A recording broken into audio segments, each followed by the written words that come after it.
All right, here we are. We are here. We are here. Um, over here. Welcome to season 2 of the Vibelytical Show, where I'm Brandon and my brother Andre are here to break some things down for you. Is it 7 o'clock on the dot? Because we it's like 7 on the dot. It is 7 on the dot, friend. It's Ursher. 7 o'clock on the dot. That's when we start the show. And so we just want to remember to invite you to join the discussion, like, share, and comment. So let's take a second or two to go ahead and share the show, Andre. Yeah, so like Brandon said, welcome to Vibelytical. We are so happy to start off season 2 with a nice start. Brandon and I have been talking about a topic that we wanted to cover. So being that we've deliberated over what we're going to talk about, as you can see, the title of this episode is Stereotype Threats. This topic really spoke to me on a lot of levels, and I have my wine here. Brandon and I went and got a glass of wine prior, but it looks a little high right now. If you can see how much I got in here, don't judge me. Oh. Yeah. So, but yeah. So, Stereotype Threats is one of the topics that really spoke to me on a lot of levels, and I want to share this with you all. What we wanted to do before I even get started is what I wanted to do was have a couple of guests come on, because the way that this format is set up is that we can invite people to come on. So if you want to come on, let us know in the comments, and we will send you the link to get on, and you can show your face on here and chit chat with us for a little bit. So some of our episodes, especially when it comes to topics, we will bring on a guest to get their perspective and hear you and see you, and get your perspective. So I am just excited to get things started. But yeah, the topic today is stereotype threats, and I believe that this will speak to you all. I believe that this will really kind of. I'm hoping that it's educational. I really am. I'm hoping that it's educational, and I'm hoping that you all learn something from this, because I learned a lot. I learned a whole lot about this topic. So let's go ahead and get started. So, have you ever walked into a school or workplace and wondered what the people there thought of you? Like, you just walked into a school, the workplace, the mall, anywhere, and just was like, ooh, I wonder what they think of me. Now, it's a rhetorical question. You don't have to answer, but I just want you to think about that question. Have you ever walked into a school or a workplace or anywhere in public and wondered what the people there thought of you? Have you ever had that? Are they judging you because you are a woman? Are they judging you because you're gay? Are they judging you because you may look like an immigrant or be an immigrant? Or because of a disability, or because you're maybe poor, or because you may be elderly? And these are some of the stereotypes that really reign rampant on those areas. Being a woman, being in the LGBT community, there's stereotypes on immigrants, there's stereotypes on folks with disabilities, there are stereotypes on people being poor, and there are stereotypes on elderly. So that's the reason why I wanted to ask those questions to you all, just so you all can kind of think about those questions. So I'm gonna ask them again. Are they judging you because you're a woman? Are they judging you because you may be gay in the LGBT community, maybe an immigrant, disability, being poor, or old age? Has it affected what you say, or whether you speak, or how you act on those things? Has it affected any of those things? And these are all rhetorical. You don't have to answer. And Brandon, if you want to answer, you're more than welcome to answer, interrupt at any time. But I'm just kind of just putting these questions out there for you all to think about stereotypes in society, and especially in today's society. Okay. So on the surface, though, you all, we would think that the perceptions or impressions that people have of us only are on our minds, like in our own minds. But our concerns about other people's perceptions are the ones that burrow deep into our minds. So it's not about only what we think about those stereotypes. It's about what we think other folks think about those stereotypes. So I want you all to think about that. So it's not just about what you think, but you could also be thinking about, what does that other person think of me? So what I'm going to discuss is about how our worries about the stereotypes people hold of us can shape everything from examples, and I'm gonna give an example of a parent and teacher conference, to even police shootings. Okay, but I'm gonna, and I went from one extreme to the other because I'm gonna kind of cover that within this this discussion. So I want to talk about Dr. Claude Steele. So Dr. Claude Steele is a psychologist at Stanford University, right? And he has a story that he shared in reference to his own stereotype threat.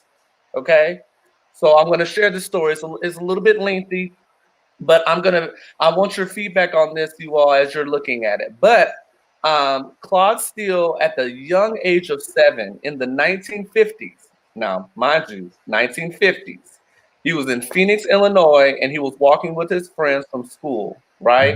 And one of the older kids made a statement that really cemented into his memory. So in conversation, one of the kids that he was walking with said, "Hey, I'm thinking about going swimming during the summer at the Harvey Park pool." Well, one of the older kids said, "Wait a minute, you can't go swimming there unless it's on a Wednesday afternoon.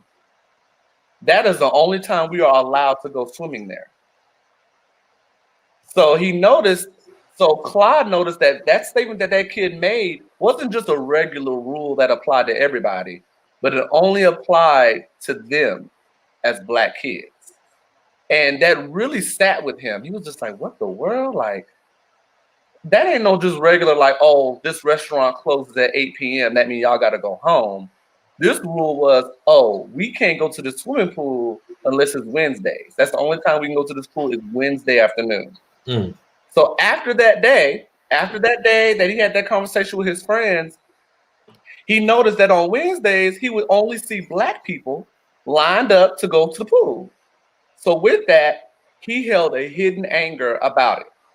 So it made him wonder, what do they, white people, think of us? Like, what do they think? Like, what do they think of us that we are literally going to the pool on Wednesdays only? Wednesdays only, right? So he started to wonder what the white people thought of seeing only Black people lined up, right? What kinds of attitudes did they have? Were they empathetic towards us, or were they just indifferent?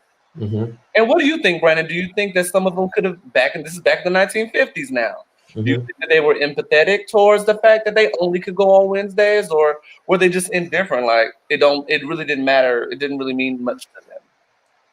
I think the thing about stereotypes is people can participate or not participate in them, but also sometimes the reason why people participate in them is because they haven't been challenged. So I think, to answer your question, I think there were probably people on both sides. There are probably people who wondered and then were just indifferent and they didn't challenge it. And there's probably also people who did feel that it was wrong and didn't challenge it. And I think the social norms play a huge role in stereotyping and what's acceptable. And I'm sure we're going to get to that later, so I don't want to jump. But yes, thank you for that answer, Brandon. Yeah, we are going to dig a little bit deep into that. Yes. So he started to get answers eventually, right? And realized that it was about how they acted towards him. So that was his answer. It's about how those white individuals acted towards him. So And it wasn't about overtly being discriminatory, but about the covert ways that they looked at him and the other Black kids. And as he got older, that conversation about the Black kids only going on a Wednesday really just sat with him. So he started observing. He was like, it's not about how I'm overtly being discriminated against, but those covert ways. Because if you think about it, if you really think about it, there wasn't really like this whole overt racism tied to it. It was more covert because at the end of the day, they were still allowed to go. They were still allowed to go to the pool. They just could only go on Wednesdays. Right. Is that overtly racist or is that covert? Think about that. Like they were able to go. Oh, y'all can go. Y'all just ain't going on Monday and Tuesday and Thursday and Friday. You're just gonna go on a Wednesday. That's the only day y'all can have. Is that really overtly racist, or is that covert where, oh, we're not gonna leave you out. You just ain't gonna go on the days you want to go. So I'm gonna move on, keep on moving forward. So at the age of 14, he had some white friends that he grew up with, and they mentioned to him that they applied for a position to be a caddy. Now, do you know what a caddy is, Brandon? Yes. Okay, so a caddy is basically a person who carries golfers' clubs and provides assistance during their golf matches. So he went with his brother to apply for a job to be a caddy. So he was excited because he was like, hey, my friends, I have other friends that went and applied for this position, and they are caddies. They are literally caddies at the golf course. So they arrived very early to the golf course to apply, and they were the first to be there. They were the first two individuals to be there. But what they noticed is everyone else that applied, of course, that were white, they got the position and noticed that they were still left there without getting hired. So the way they did it back in the 50s, by the time this is the 60s now, but in the 60s, they call out a number. So you were given a number, and then they call out the number, and then they give you a caddy badge to say, congratulations, you've been hired, and then you get an orientation, and then you start your job.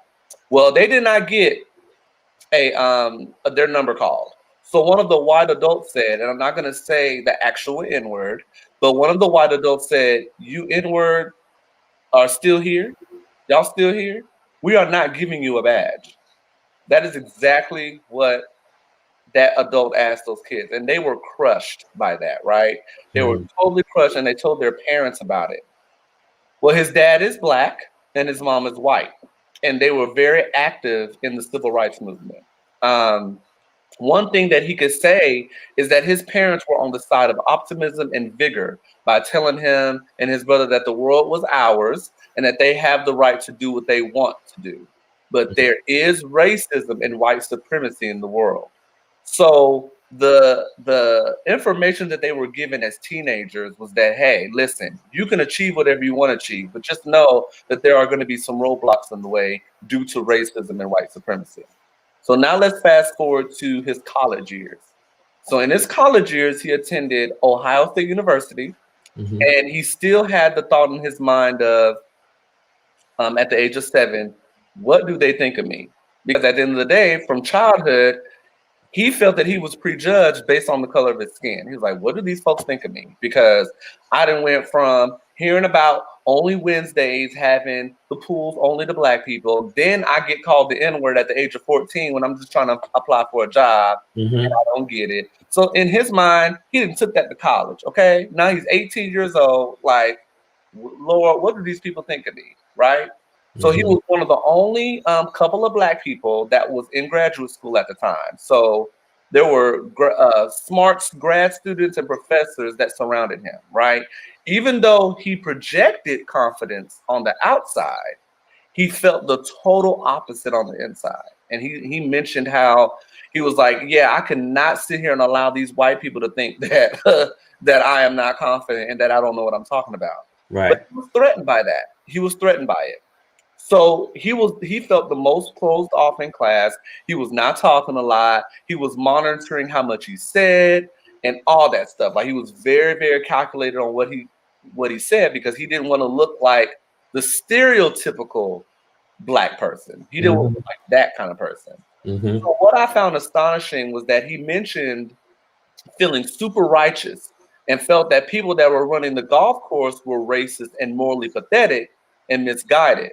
But in graduate school, it was all about how intelligent you were and you know how your group is seen in society. So where he felt proud in his blackness was when he was younger. But when he went to college, he was like, oh shoot, now I have to worry about how intelligent I appear and how this group of people see me.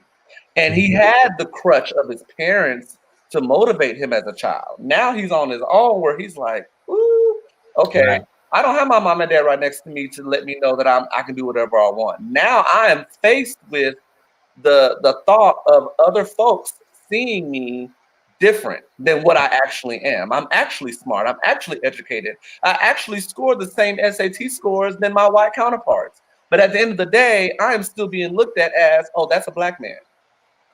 So he stated that black people were not seen as being intelligent enough to be in an elite school. That's what he felt with the looks that he received from his white classmates.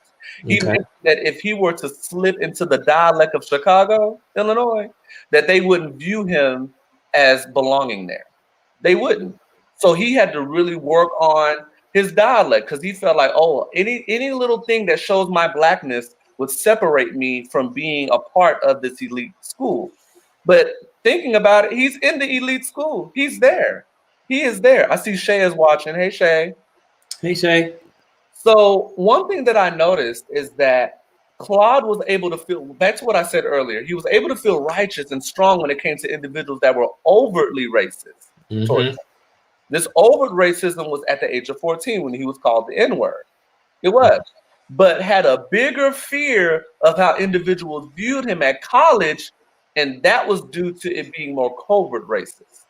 Because you're not sure of how they view you, because they're not outwardly calling you the N-word. They're not using disparaging terms. They're not actively discriminating towards you in the public eye, but it could be everything covert. So one thing that he stated was that it was a lot harder to be righteous in college where because there wasn't any overtly racist behavior when he was in college. But there was overt racist behavior when he was 14 and at the golf course. So the fact of him not knowing, so he stated this with so much conviction, the fact of him not knowing but feeling it was what made things difficult for him. He didn't know for sure if he was experiencing the racism, but he felt it. He felt it in his loins, okay? Like, something is off here. I just don't feel like I'm included. So he stated that it feels ambiguous to be in an environment of uncertainty for the fact that he knows that people around him are aware of the stereotypes that are given to Black people, but he isn't sure if that is affecting every situation that he experiences. So he's not even sure because he's like, well, dang, I'm uncertain on if they are even aware of the stereotypes. I'm uncertain if they are acting on those stereotypes because it's all covert. Right. You don't really know. So, and I just thought that was so poignant because it's like, you don't know. You just don't know until you actually have the proof of it. That's why covert racism is a lot harder to depict unless you're really, really paying attention. So once he graduated from Ohio State University, he became a professor, but he noticed something that tied to his upbringing. He noticed that women and Black students who had the same SAT scores with their white counterparts were scoring lower than those white people. So they had the same SAT scores, but when it came to homework assignments, exams, and quizzes, they were scoring lower. So Dr. Steele came up with a study to see if they could generate underperformance of some students in a laboratory setting, right? So what he wanted to focus on was math majors. So anybody getting their math degree, which kudos to folks that want to pursue math because I ain't got time for math. But anyway, he studied math majors and he discovered that men that were in the study were just worrying if they were in the right field or if they were smart enough. But women, they had the men's worry and the stereotype given to them that they are not as smart as men mathematically. So not only did women have the burden of like, am I in the right field? Is this the right thing for me? But they also had the stereotype in their mind of, ooh, well, am I just as smart as men? So they had an additional fear, which caused them to have the lower test scores. Mm-hmm. So even though those women were just as good as those men, hence same SAT scores, they still had that additional worry about not being viewed as smart enough to tackle math. Right. And I just found that to be so captivating, because I was like, interesting, because they have an additional fear. Not just the fear of being in the right field, but the fear like, ooh, I may not be able to outsmart my male counterpart. Right. So with this stereotype being placed on women, this can be called what the title of this episode is called, the Stereotype Threat. Right. So that is what it's called, a stereotype threat. But with this stereotype placed on women, this can make the stereotype threat true. Think about it. If the professors are seeing that women are scoring lower, then someone can look at the results and be like, see, we knew it. We knew that women are not as smart as men. So it's and that's what is so crazy, because stereotypes are things that are really not considered true. It's a fake reality of someone that's not true. That's what a stereotype really is. A stereotype is basically something that is viewed about someone that is actually not true. But that stereotype, with the results of those women scoring lower, was proof for the professors to say, oh, well, see, look at these scores. Right. They're not that smart. So what made the women score the same as men during another study was to inform them that they might have heard that men who take the test score higher, but that is not the case for this particular test. So they told the women, this test is when women do just as good as men. That is what eliminated the stereotype threat pressure, because before they took the test, they went to the women and said, hey, this is not the case for this test. These women, that any woman that took the test prior, they scored just the same. So it eliminated that pressure of, oh, shoot, I may not score as high, or am I even smart enough to score higher? Right.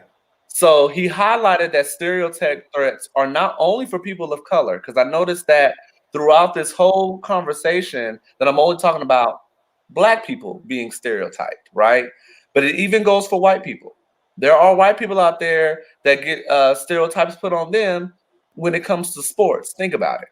The stereotype is that they are not as athletic as people of color. When it comes to basketball, football, they look at the Black person, because stereotypically a Black person is more athletic, not white people. So it can happen on both sides, because I don't want to just target white people having stereotypes. Black people having stereotypes, and white people also having them placed on them as well. Yeah, let me interject something there. I think that when it comes to stereotypes, I think with all groups of people, there exist stereotypes. And what I was thinking about as you were talking is the power of the stereotype comes in, and it's invisible and not easily identified, but it's there and it's having an impact. And, you know, like covert racism, sometimes it's hard to be aware that it's actually there. But when we can acknowledge it, then we could change our confession. And I'll get to like my thoughts on that a little bit later as we're talking about the spiritual side of it. But it's kind of like the test scores with the example that you gave about the women and the men. Once the confession was made and words were shaped in a positive manner, that there's equal standing, that played a role on the outcome of the test. So, you know, and I'll further elaborate on that when we get to the end of the broadcast, as we always do, and I add some spirituality to it. But at the most basic level, the stereotype has power when it's not addressed. And I think what's interesting is that in the example of the testing, the power came from the proctors or the people giving the test, letting them know that you are equal. So there is power when we address the stereotype, somebody outside of you addressing the stereotype and letting you know that you are equal. Thank you for that, Brandon. So I see Dwayne is on. Hey, Dwayne. That's my dad. Hey, what's up, Dad? Oh, okay. Dad is on. Okay, so yes. So going back to what I said about stereotypes is that it doesn't only apply to people of color, but it can also apply to white folks as well. And I mentioned the sports stereotype.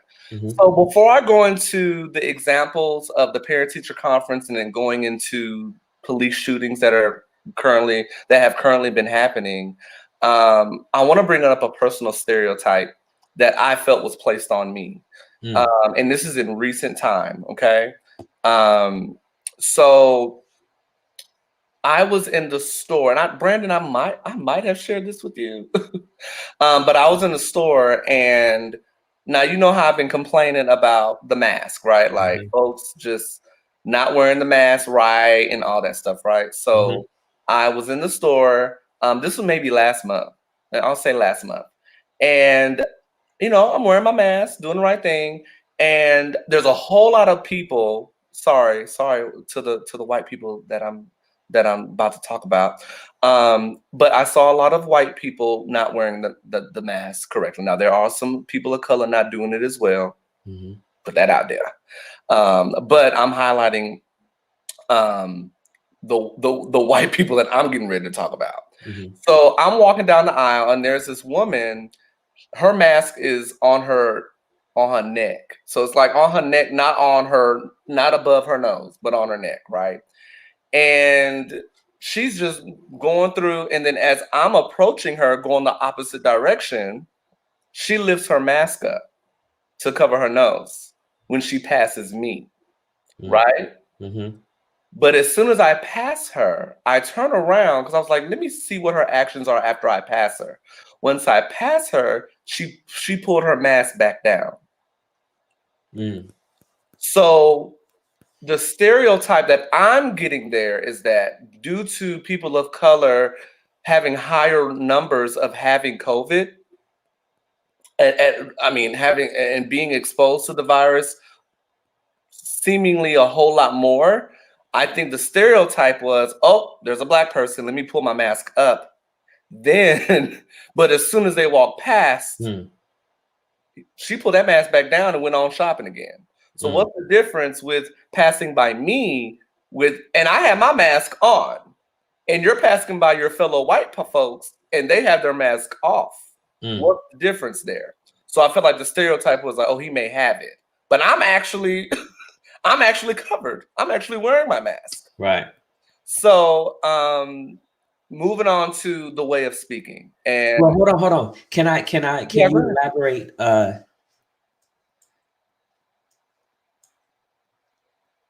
I like it. I know you had to. Can you elaborate on, what did you feel about the stereotype, or what did you think the stereotype was? And maybe you did that, but could you just do that one more time?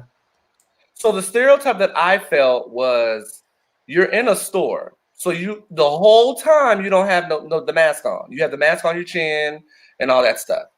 I passed by people without their mask on. They went on about their business. But just so happened, when I passed you, you lift your mask up. So for me, my perception of that is, you pulled it up to pass by me, but then pulled it back down throughout people that had their mask on or off. Because I turned around to look, and I'm like, you pulled your mask back down, but then you just passed by somebody else that had their mask off. I had mine on. You had yours off. So my perception is, why would you do that?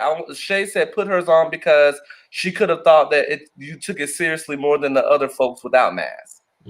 Now that is a very good perspective, because she could have easily just been considering the fact that I had mine on, but I don't, because there's no way that someone would, for me looking at it, you have your mask off the whole entire time you're in the store, but just so when I pass you pull it up. But you're passing by people with their mask on and off throughout the whole store. Because I did pass by her again and she did the same thing. So it wasn't just one time I passed by her. I passed by her a second time as well. So that perspective is good because that could have easily been it, but I strongly don't believe that. Your dad says, has history engraved thoughts of who we are? Yes. And that ties into what I mentioned in the story about Dr. Claude Steele of him being Black. And I mean, even from age 7, him realizing that he can't go to the pool unless it's Wednesday. It goes back to that. It goes back to that. So I feel that history has engraved thoughts of who we are. I definitely believe that. I believe that as time has went on, is it as overt? In some cases, no. In some cases, yes. But yes, I do believe that the history, I mean, that's history for Dr. Steele to even be alive and talking about how he literally can't go to the pool unless it's Wednesday in that location, and then jumping forward to being called the N-word when he was trying to apply for that caddy position. So yes, I do believe that history has engraved those thoughts of who we are. I do believe that. Yeah, yes, and I think that what plays a role here too is the reality that it is my perception that we don't tell the truth about history a lot. And I have examples from friends who have school-age children who are learning about history, learning about American history. And to give one example, they always seem to school systems, or there's books that book companies have produced, which make slavery out to be something way less sinister than it actually was in America. And they gloss over these things. So I think that a lot of times is what's allowing these stereotypes to continue to fester, because we're not telling the truth about history so we can move on from it. Like, we can't heal from it until we tell the truth about it and shape the narrative on the true history of America and our sins, so we can move forward. Your dad just said, how can we change perceptions? I'm going to get there. Brandon's father, Dwayne. I'm going to get there. I'm going to get there. So, and then I want to bring up the other stereotype for me in reference to the way of speaking. So I think I mentioned this to you, Brandon. I may have told you the story offline about the stereotype of Black people not speaking articulate and not having a very articulate voice.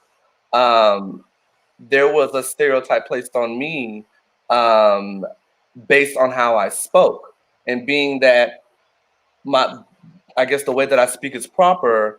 I was told many years ago at a change of responsibility ceremony I was narrating. I was the master of ceremonies. That this officer came up to me and said, "Oh, I didn't know. I can't even believe your kind spoke that way. I didn't even know your kind spoke that way." He came up to me and said, "I really spoke well during this is in 2008. So this ain't like it's like forever ago. This is 2008. Okay. It was a white officer that came up to me and said, "Oh my gosh, you spoke so well. I didn't know your kind spoke that way."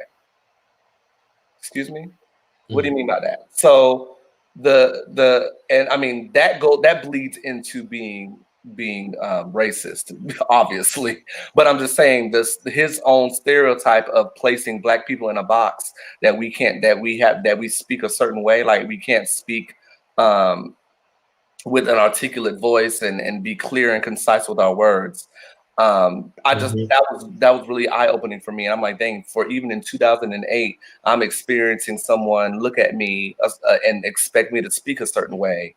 And it even kind of goes into offline. I talked to you about the one star that I know. I'm not going to say his name. Yes. The one-star general. The one-star general. Okay. The one-star general that treated me differently because of maybe how I speak. But if someone is a little rough around the edges, he treats them very differently and does not give them the same respect he gives me. So even within the Black community, there could be that as well. So it's not targeting just white people, but I feel that there is some of that going on in the Black community as well. Yes. So I'm almost done. So I want to talk about the parent-teacher conference example real quick. So when the teacher is white, so you have a white teacher and then you have an African-American couple bringing their kid to the school, right, for a conference. Mm-hmm. So when the teacher is white, the African-American couple will have fear that that teacher will see their child differently because of the stereotypes they feel the teacher may have. So if you think about the way that Black folks are going to automatically assume, like, oh, Lord, your teacher white? Oh, Lord, I hope that they treat my child with the same respect and same way as the white students. Because I do not need no problems. I don't need no racist teacher teaching my child. Mm-hmm. So that is what's placed, that's what the African-American couple, that's their fear. But on the white teacher side, they can feel pressure and fear that anything they say will come off as racist, even though they are just trying to provide constructive criticism about their child. Right. So I'm not saying that each time a white teacher says something that is not rooted in racism, Mm-hmm. but there could literally be teachers out there that are just saying, hey, all of my students are treated the same. I don't treat any student any differently. All I'm doing is just trying to provide ways to help your child advance. Your dad says, remember that this debate goes back to the late 1800s. Du Bois and Washington addressed this point. Okay, so we readdressing stuff. Okay, Hey. I'll take that. Changing the culture. Okay. So stereotype threats are on both sides. So the African American community feels that anything they do is seen as aggressive and that they can get shot in their car on the street. And then police are dealing with stereotypes of their own and only be seen as an oppressive force and that they are inherently racist. So on both sides, you have stereotypes that are placed on African Americans, and then you have stereotypes that are placed on police officers as well. Right. Mm-hmm. So Dr. Steele stated that we think that he stated we think that we are past our past, but the past isn't even past. I don't know if you understand his statement. He stated that we think that we are past our past. Okay. But the past isn't even past. It is still with us. It is still with us. So Dr. Steele was asked this question. He was asked about the folks that would give him pushback on showing empathy towards police officers, because he's thinking like, shoot, how can I show empathy towards a whole police force that has literally been discriminating institutional racism against Black people? Like, how in the world? Like, what is the pushback? So this is what he stated.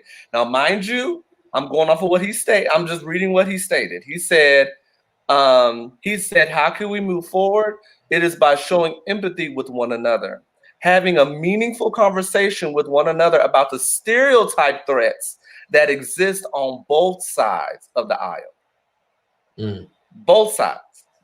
So what he said by that is train the police so that they understand the terrible circumstances of the underprivileged areas, the destabilization of family life, the poor access to healthcare and food.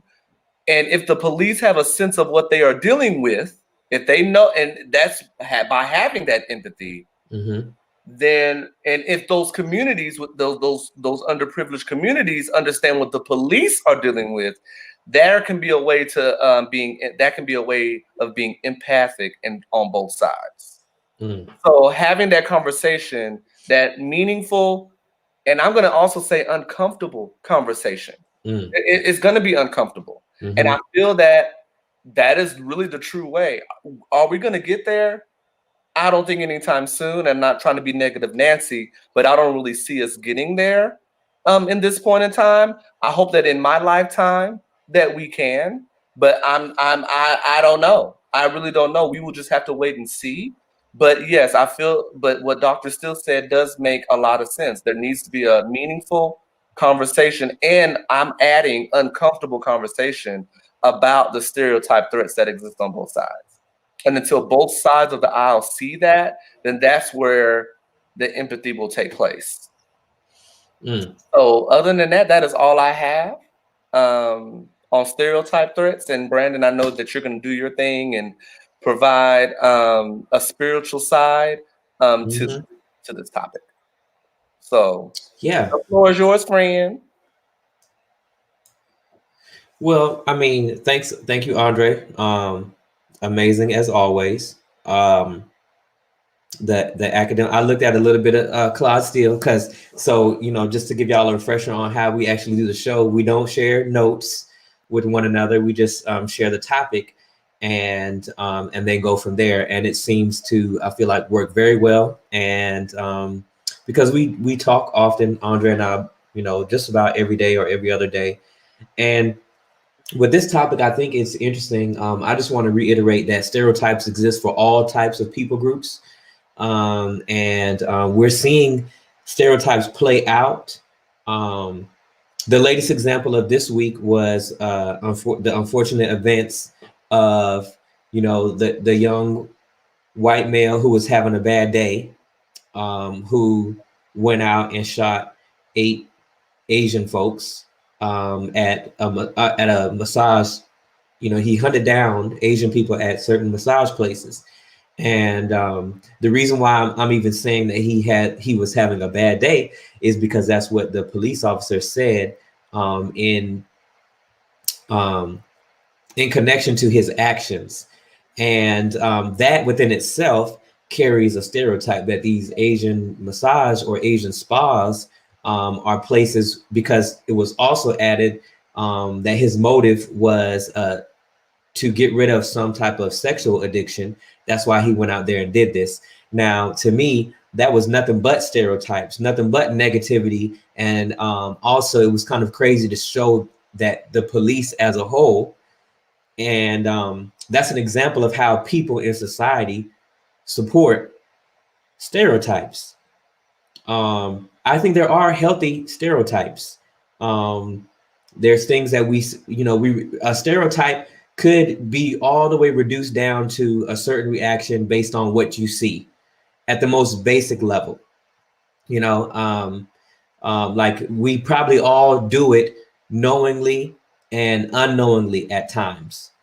But the issue then becomes when the stereotypes, I think when they become threats is when now you're treating someone as they're different. And doing it in a negative connotation. Because if we go all the way back to Adam and Eve, right? The creation story, the only thing that the Most High did not give Adam dominion over was Eve. He had dominion over the animals, but he did not have dominion over Eve. I think that there's unhealthy stereotypes that definitely continue on. Because within that same instance of stereotypes against Asians, there's stereotypes against women from the police officer's words and the young man's actions. That because his sex addiction, he felt that he should go and eliminate that by murdering a woman, murdering I said a women, but murdering multiple women rather than dealing with himself. So that he saw that the issue wasn't himself, but that the issue was someone else, and that the issue happened to be women. So, and it's interesting to me because I feel that sometimes Christianity or the church does a bad job of not uplifting women or making women less than, and using scripture to do it. And then both, if y'all didn't know, both Andre and I are gay. But when you look at marriage, biblically speaking, how, it's saying a man and a woman, right? It's talking about husbands submit to your wives. But really people gloss over, and a lot of times in church, they gloss over the simple fact that you're supposed to submit to one another. It's about submitting to one another, not that the wife submits to the husband because she's lesser than, but they submit to one another. And Andre, you can go ahead and read the comment. Yes, I want to read the comment from your dad. So, with respect to language, the way we speak, how do we communicate that Blacks are not a monolith, not unique to America? This issue was embedded in the argument between Paul and Peter as they address the differences between North and South Galatia? Ooh, that's okay. Your daddy is coming through with these questions. Okay. Hey, he PhD level. I don't know if I'm ready yet. I don't know if I'm ready. Ooh. I mean, I'm gonna try to answer this in the best way that I can. So you said, how do we communicate that Blacks are not a monolith, not unique to America? I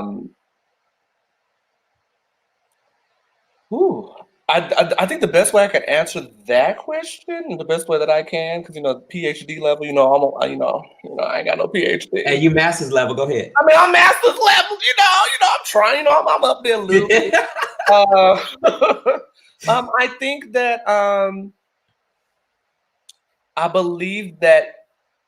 Ooh, I want to see if your dad is going to understand this. I believe that I kind of been saying this before in reference to another topic, but white people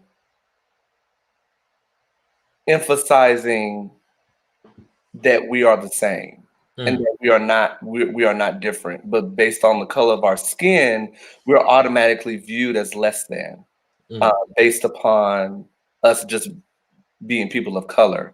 And I'm not even just talking about Black people. I'm talking about, all minorities, but really specifically with Black people, because he said Blacks. But I feel that may not happen, just due to what, I hate to say this, but this is going to sound so controversial what I'm getting ready to say, but I feel that it's in the DNA of a white person to not really see us as equal, even though, now mind you, there are some within the white community that go against the grain, go against what they are innately, what they feel within themselves. They go against it because of them having empathy. So I think that if they have the empathy to understand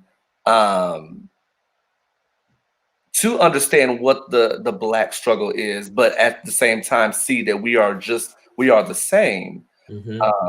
I think that's what causes. That's one of the first steps to us being looked at as the same. I hope that answered it a little bit. I got something after that next comment. Language is not always an indicator of intellect. Okay.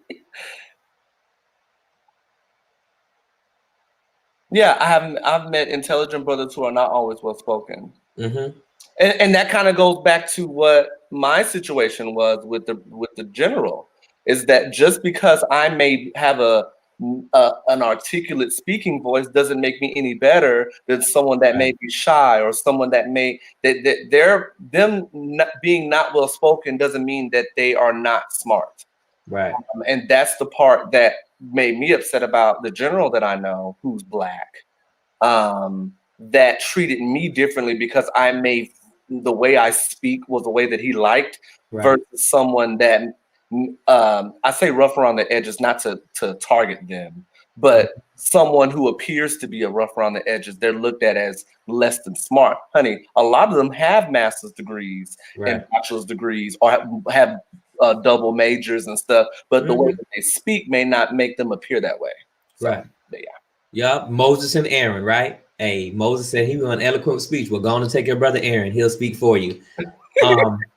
I think when it comes to the language that we speak, I think I would push back a little bit on you, Andre, when you say it's put in the DNA of white folks. I think it's more so in the DNA of America, and I think it's indoctrinated into white people. And let me quote Jane Elliott. I'm not sure if she's PhD. That's really what I meant. I really meant Americans. Let me not, because I don't want to put all white people in the same box. I'll say America. But I think it exists. I think it exists in Europe too, from colonization and all that stuff. But Jane Elliott said it this way about America. She said, if you're white and you grew up in America and you've been educated in America, she said it's a miracle if you're not racist. So I think the reason why we're still DNA. Yeah. So I think the reason, and it makes sense. I think the reason why we're still having this conversation now, or why this exists, you know, even with Meghan Markle and Prince Harry, you know, on the talk, you know, with Sharon Osbourne, she was like, "Oh, Meghan Markle doesn't look black," you know, in 2018. And then in 2021, all this stuff about Meghan Markle, you know, and basically Piers Morgan saying that she's a liar and that the royal family is not racist. And then comedian Godfrey, I love that dude. He's so hilarious. Who said that Sharon is she's at the what do you say? The headquarters of racism, where it all started. So you know, for the royal family to not be racist, I'm not sure if they are. I never met them. But to say that it's the headquarters of racism, I mean, colonialization. The reason why there's a royal family. Okay, need I say more? But I think one thing we all can do from here, without having, you know, an in-depth knowledge, without even looking at history, if people would just open their eyes and look at what's currently going on and make a decision to be different, you know, make a decision not to do, because I feel like, you know, I try to empathize with white folks as well. Some of my white friends, I'm like, I can imagine what it would be like to be white and to have other white people say things to you that they think you would accept just because y'all on the same team, just because y'all both white. And my friends have told me some examples of those things. I think it's time for everybody to be, how we change the narrative is everybody has to get involved in politics, because politics affects all of us. You pay taxes, right? If you pay taxes, then you're involved in politics. And politics is war, and politics is dirty, but you can have righteous political beliefs. Like I myself can be pro-life, but do I think that should be the legislation? That's when it becomes a different story. Like you and your Malcolm X said it like this. He said, when he was talking about being a black nationalist, he was like, the beauty of being a black nationalist is that everyone can join this, no matter what your political leanings are, no matter what your religion is, no matter what. Because if you believe in the empowerment of the black community, then you can be a black nationalist. He was like, as for me, I'm a Muslim. But that relationship is between me and Allah. It's between me and my God. And I'm leaving that at home. And I think that's what, in essence, we have to do in order to break these stereotype threats, is leave our personal, the way that I should conduct my life is the way that I should conduct my life. It doesn't mean that it's the way that you should conduct your life. I have no dominion over the way you conduct your life, Andre. We're great friends. We best friends, but I have no dominion over the way that you conduct your life. Yeah. And I think that accepting that and acknowledging that, and using my voice when there's something that I may disagree with you on, using it in such a way where I'm still respecting that, is how we empathize with one another and we come together in a manner that's healing. You know, because some of us are strong enough to speak out and be against the stereotype threats. Like I can talk about one even in the Army. Black soldiers are lazy. That's not just in the Army, but that stereotype exists. And I've heard it from white master sergeants. I've heard it from different people. And I have struggled with not matching the description. And I work harder. And my dad, Dwayne Priester, has great conversations with me growing up, but he just told me like, hey, you kind of need to get over it. Because even if the stereotype threat doesn't change, like you still got a mission to do. The Most High still has put his anointing on you. You still have a purpose. Even if the stereotype threats don't change, you still owe it to yourself to be the man or the woman that the Most High created you to be. You can still flourish. You can still be successful. And just know that if you are a person like me and you have been anointed to change cultures, and you're sent to places where the culture ain't right, and you have that oomph, you have that boldness, I call it sauce. If you have the sauce in which you know you can create change, then it's your responsibility at that point. That's how I feel. It's my responsibility when I go places. And now I no longer, and I think part of overcoming stereotype threats is accepting yourself, creating the image of yourself that you want to project to the public, and also overcoming and understanding what your purpose is. I now no longer resent the fact that I'm sent to places to change the culture. You know what I'm saying? I used to. I'd be like, why Andre got it so easy? Why, you know, other Black folks that I know in the military have not had it as hard as I have. But then I had to learn something. Like, we're all equipped differently. We all have different purposes, and we all, when our purposes are being fulfilled, we're all playing our roles. Now we're more successful.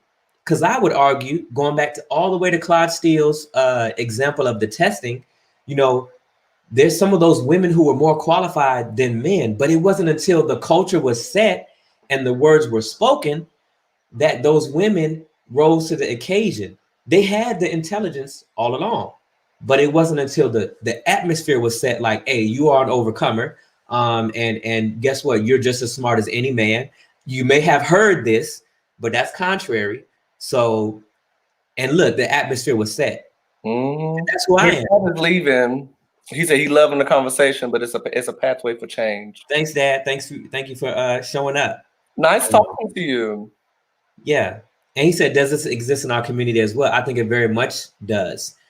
Look at what the Black community glorifies, the stereotype threat. Like you ever see this that last meme about 2 Chainz getting a college degree and all that, which is definitely not true. I'm not gonna say he don't have a college degree. I can't remember, but he said, don't believe everything you hear online. But the stereotype threat, like, if you ain't playing basketball, if you're not rapping, then you ain't nobody.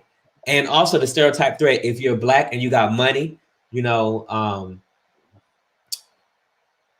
like, we should acknowledge you, we should worship you. Or when you're Black and you're rich and you're doing something which tears down your own community, we should glorify you because, oh, you getting money though. You know what I mean? Oh, he's still getting money though. Nah, I'm not glorifying no T.I., nobody who's telling our kids and our community to trap or die, and at the same time sending their kids to private schools. I know. Well, I don't even want to talk about T.I. right now because he ain't looking too good right now. See, and to further like wrap up what I'm saying is, I think the thought that kept ringing in my mind is that scripture that says, as a man thinketh, so is he. And we know that though that scripture was written saying man, we could say, as a human thinks, so are they. And I think that personally, in order to overcome these stereotype threats, we have to change the narrative of self and who we are. And because if we don't, then we allow these stereotypes to have power over us and cause us not to live up to our full potential. And it's dangerous if we don't live up to our full potential, because there's people who are coming on the bridge after us. You know, there's people who are going to take our place, and we should do everything within our power to change the culture to make it easier for them, also motivate them and set that path straight. You know what I mean? And that's what we're trying to do with Vibelytical, here to uplift and edify, and here to bring you along the journey and challenge you intellectually, challenge you spiritually, because I think when we look at these stereotypes, I think it's time to go to war against them. You know, and some, I would say in my personal life, some of the stereotypes, like, they save you a little bit money. Like, I ain't put no rims on no car no more. You know what I'm saying? Like, I'm not putting no thumping stereo system in my car no more. Sometimes, you know, rejecting the stereotypes can save your life. I'm just saying. I match the description. That's what the greatest fear that I've had since a child was matching the description. And it's funny because comedians have also highlighted it. Like, Police be like, I'm looking for a black man between 5'5" and 6'3", 150 pounds. You know, like Right. that could be anybody. And so for me personally, I'm like, I'm not putting no rims on no car anymore. And some people might look at that like, well, dang, you can't even be who you are. Or you can't even do certain things because of your skin color. I look at it like, okay, I'm saving money.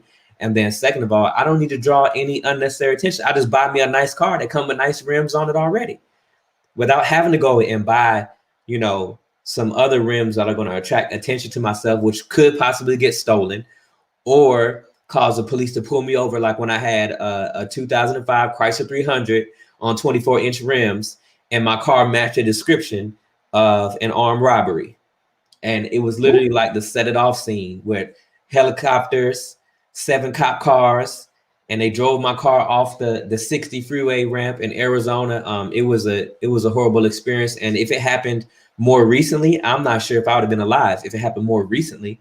But I mean, it was like, hey, turn off the vehicle with your right hand, open the door with your left hand, take your keys out, drop your keys, put your hands on the back of your head, turn around, lift up your shirt, turn around, walk backwards, get down on your knees. I mean, it was all of that. And so, you know, I think that some of these stereotypes, we just should not match them because guess what? Like you said, Andre, some of it might not change.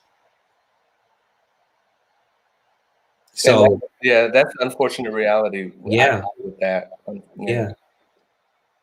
But I mean, this was a great show. My dad showed up. Yeah. Brought some great comments. You know, I am so grateful that I have a friend like Andre to do this with. I have wanted to do this for a long time, and we're gonna continue to bring you some great information. And thank you to Claude Steele for his research and his, you know, outspokenness on this issue of stereotype threats, because it is a powerful thing.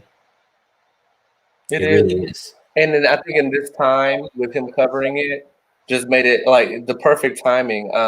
Mind you, this interview that I looked at was done only like 3 weeks ago, so it's actually pretty fresh.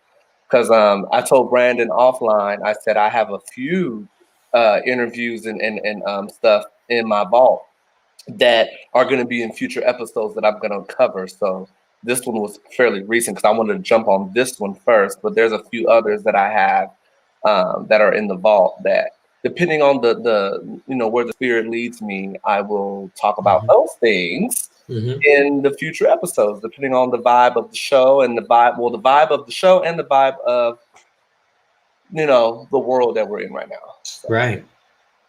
Yeah, and I would just highlight, you know, the goal of this show is to uplift and edify, and I think we do that through education, experience, and also bringing in the centrality. I don't even know if that's a word, but it sounds good. Of everything that we are, which is also spiritual. It's not just our politics. It's not just, you know, our education, but it's the spiritual aspect, because it's from our spiritual aspect that we literally can feel when we're living righteous or we're living foul. You know, through different symptoms. Is what we're doing and the way we think about people. Does that bring us joy, or does that bring us angst? Does that bring us pain? Does that give us a headache? You know, or does it bring us joy? And so I think you know, bringing all of this together is what Vibelytical is destined to do, and we're going to keep doing it. So I think we can wrap up. I think so. You know, I think that was a good hour of conversation. Yeah. I'm going to echo what Brandon said. We're here to give our take on the topics that we're covering, and you know, being that we have our own Facebook page now, so we will be going live on here.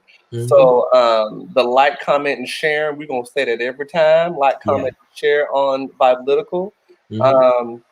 And we're gonna be inviting more people in. We hope that you spread the word.